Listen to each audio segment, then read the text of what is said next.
کوئی ریاست، کوئی حاکم وقت کسی اپنی رعایا کو جو دھوکہ دیتا ہے، دھوکہ تین طرح سے ہو سکتا ہے۔ حدیث مبارکہ ہے، میرے مصطفیٰ کریم علیہ الصلوۃ والسلام نے، امام بخاری نے اس کو روایت کو نقل فرمایا ہے، میرے آقا نے فرمایا ما من وال یلی رعیۃ من المسلمین، جو کوئی بندہ مسلمانوں کا حاکم مقرر ہو جائے، حاکم مقرر ہونے کے بعد فیموت وہو غاش، وہ حاکم وقت، وہ حکمران، وہ وزیر اعظم، وہ صدر، جو بھی ہم کہیں اس کا عہدہ، وہ اگر مر جاتا ہے اور اس نے اپنی رعایا کے ساتھ دھوکہ کیا ہوتا ہے، میرا آقا نے فرمایا الا حرم اللہ علیہ الجنہ، اللہ رب العزت اس پر جنت کو حرام کر دیتا ہے۔ اب یہ دھوکہ کیا ہے؟ ہم جس چیز کو سمجھتے ہیں دھوکہ، اور یہ بھی ہماری یہ کمزوری ہے کہ ہمیں دھوکہ وہیں نظر آتا ہے جہاں پر ہمیں پارٹی کا مفاد ہو۔ خدا کے لیے مصطفیٰ کریم علیہ الصلوۃ والسلام نے فرمایا مسلمان ایک جسم کی مانند ہیں، مفہوم حدیث کہ مسلمان ایک مسلمان کو جسم کی مانند دیں، تو میرے آقا نے فرمایا جیسے جسم کے ایک حصے کو تکلیف ہوتی ہے تو سارے جسم پر بخار ہوتا ہے، سارا جسم تکلیف میں مبتلا ہوتا ہے۔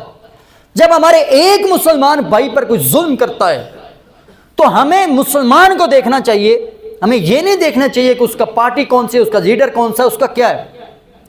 ہمیں وہاں پر حضور علیہ الصلوۃ والسلام کے ان فرامین اور ان تعلیمات کو بحیثیت مسلمان دیکھنا چاہیے کہ اگر کوئی والی یا حاکم اپنی رعایا کے ساتھ یہ دھوکہ کرتا ہے، محدثین فرماتے ہیں دھوکے سے مراد یہ ہے رعایا کی جان کی حفاظت نہ کرنا، رعایا کی عزت کو نقصان پہنچانا، رعایا پر ظلم کرنا، اور ساتھ جو مسلمان جو رعایا رہتے ہیں جس ملک میں ان کی جان کو مفسدوں سے، ظالموں سے تحفظ پہنچانا، یہ بھی حاکم وقت کی ذمہ داری ہے۔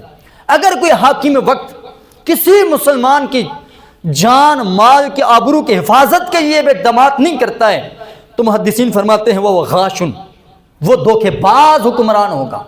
اور اس کی وعید کیا ہے؟ الا حرم اللہ علیہ الجنہ۔ اور اگلی بات کیا؟ کسی بھی شخص کو، کسی بھی ریاست کو، کسی بھی حاکم کو شک کی بنیاد پر کسی رعایا کو قتل کرنا، کیا اس کی اجازت ہے یا نہیں؟ حضرت اسامہ رضی اللہ تعالیٰ عنہ وہ فرماتے ہیں مصطفیٰ کریم علیہ الصلوۃ والسلام نے مجھے جنگ کے لیے بھیجا، ایک مارکے میں ہم صبح صبح پہنچے، ہم نے اس قوم کو پکڑا تو میرے سامنے ایک شخص آیا، جب میں اسے مارنے لگا تو شخص نے کہا لا الہ الا اللہ، میں نے اسے پھر بھی قتل کر دیا۔ حضرت اسامہ رضی اللہ تعالیٰ عنہ کہتے ہیں جب رسول اللہ تک پہنچی، مصطفیٰ کریم علیہ الصلوۃ والسلام نے کئی مرتبہ فرمایا اسامہ تو نے اس شخص کو قتل کیا جس نے لا الہ الا اللہ کہا؟ میں نے عرض کی یا رسول اللہ صلی اللہ علیہ وسلم، اس شخص نے تلوار کے ڈر سے، نیزے کے ڈر سے کلمہ پڑھا تھا۔ مصطفیٰ کریم علیہ الصلوۃ والسلام نے فرمایا اسامہ ہل شککت قلبہ، کیا تو نے اس کے دل چیر کر دیکھا ہے کہ بھائی اس کے دل کے اندر یہ چیز تھی کہ وہ تیرے نیزے سے ڈر کے اس نے کلمہ پڑھا ہے؟ حضرت اسامہ رضی اللہ تعالیٰ عنہ فرماتے ہیں مجھے اس بات کا اتنا دکھ ہوا، میں تمنا کرتا کہ کاش میں آج مسلمان ہوتا اور اتنے بڑے گناہ سے میں بچ جاتا۔ تو ہم کسی شخص کو، کوئی بندہ بھی اپنا مطالبہ لے کر آئے، کوئی حاجت لے کر آئے، اس بنیاد پر اسے جان سے مار دینا کہ وہ ملکی املاک کو نقصان پہنچا سکتا ہے، وہ دہشت گردی کر سکتا ہے، وہ کسی ادارے پر قبضہ کر سکتا ہے، ہرگز اسلام اس کی اجازت نہیں دیتا ہے۔ ایک مومن کا قتل، ایک مسلمان کا قتل، میرے مصطفیٰ کریم علیہ الصلوۃ والسلام کے فرمان ذیشان کا مفہوم کہ میرے آقا نے فرمایا اللہ رب العزت کو ایک مسلمان کے بے گناہ قتل ہونے کا اتنا مالک کریم کی یہ بات ناپسند ہے کہ ساری کائنات کو ختم کر کے دوبارہ بنانا اللہ رب العزت کو اتنا ناپسند نہیں ہے جتنا ایک ناحق مسلمان کے خون بہانا اللہ رب العزت کو اتنا ناپسند ہے۔ ہم نے آج اس کو مذاق بنایا ہوا کسی مسلمان کے ساتھ کھیلنے کا، چاہے وہ انفرادی طور پر ہو یا ریاستی سطح پر ہو۔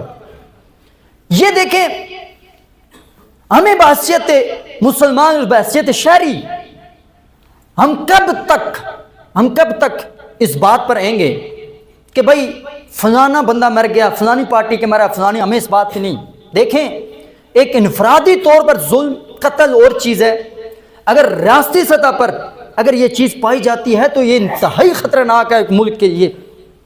جس شخص کا ایک فرد اگر کسی ایسے معاملات میں مر جاتا ہے تو صدیوں میں اس کے بچوں کے ذہن میں جاتی ہے میرے باپ کو کس نے مارا. استعدارے ریاستیں کمزور ہوتی ہیں. ریاست ماں کی طرح ہوتی ہے. ماں کبھی بھی نہیں چاہتی کہ اپنے بیٹے کو قتل کرے. ماں کبھی بھی نہیں چاہتی کہ اپنے بچے پر ظلم کرے. لیکن ہمیں آج فلسطین پر ظلم، آج ہمیں برما کے ظلم، یہ ہم کئی عرصے سے دیکھ رہے ہیں. یہ ہم اپنے اعمال کی سزا بھگت رہے ہیں. جب کچھ عرصہ پہلے ختم نبوت پر نامور سے سازت کا جب معاملہ ہوا تھا، رمضان میں جب یہ ظلم کیا گیا تھا، اس وقت ہم شادیانے بجا رہے تھے. اس وقت ہم کہہ رہے تھے نہیں جی یہ فتنہ باز ہیں، یہ فتنہ پرور ہیں، یہ ہماری یہ سوچ ہے. آج تک ہم نے بحیثیت قوم، بحیثیت مسلمان ایک دوسرے کے لیے نہیں سوچا ہے. جس دن ہم بحیثیت مسلمان، بحیثیت قوم اپنے دوسرے بھائی کو یہ سوچیں گے، انشاءاللہ العزیز اس دن آپ ایک قوم بنیں گے. آپ واقعتاً ایک مضبوط ہوں گے. اس دن آپ کے حقوق پر کوئی ڈاکہ نہیں مار سکے گا. اس وقت آپ کا حق، آپ کی جان، آپ کی عزت، آپ کا مال محفوظ رہے گا. اس لیے حاضرین ہمیں ایک بات ذہن میں ڈالنی چاہیے، ظلم میں کروں تو وہ بھی ظلم ہے، ظلم کوئی عام بندہ کرے وہ بھی ظلم ہے. ہمیں ظلم کے خلاف آواز بلند کرنی چاہیے. کرنے والا کون ہے ہمیں یہ نہیں دیکھنا.